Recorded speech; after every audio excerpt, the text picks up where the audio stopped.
Next ఈ వీడియోలో homonyms గురించి తెలుసుకుందాం. హోమోనిమ్స్ అంటే a word that is spelled and pronounced like another word. అంటే రెండు పదాల యొక్క స్పెల్లింగు, ప్రొనౌన్సియేషను ఒకే రకంగా ఉంటుంది, కానీ డిఫరెంట్ మీనింగ్ మాత్రం డిఫరెంట్గా ఉంటుంది. దంట పదాలు ఉంటాయి అనుకుంటే ఆ రెండు పదాలకి ఒకే స్పెల్లింగ్ ఉంటుంది, ఒకే ప్రొనౌన్సియేషన్ ఉంటుంది, అర్థం మాత్రం వేరుగా ఉంటుంది. అలాంటి పదాలను హోమోనిమ్స్ అంటారు. ఇక చూడండి, bat, a piece of sport equipment, cricket bat, shuttle bat అని.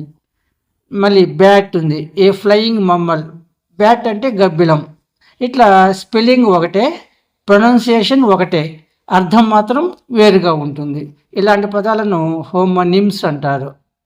చూడండి, BARC, outer layer of tree, చెట్టు యొక్క బెరడు. మళ్ళీ BARC, sound made by dog, కుక్క అరుపుని బార్క్ అంటారు.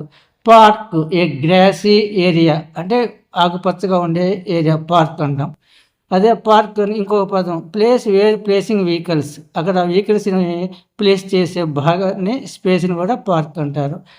లెటర్, దిస్ ఈస్ లెటర్, ఇది ఒక లెటరు ఫార్ యూ, లెటర్.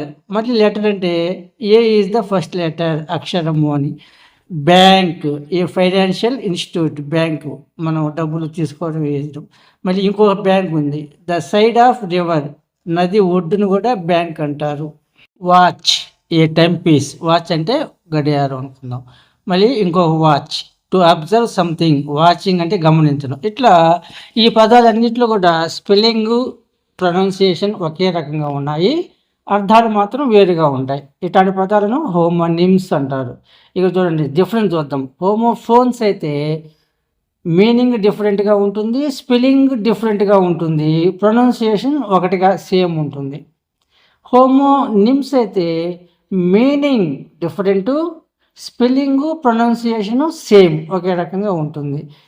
ఈ క్లారిటీ పడుకుంటే ఎగ్జామ్లో వీటిని ఈజీగా మనం గుర్తించవచ్చు.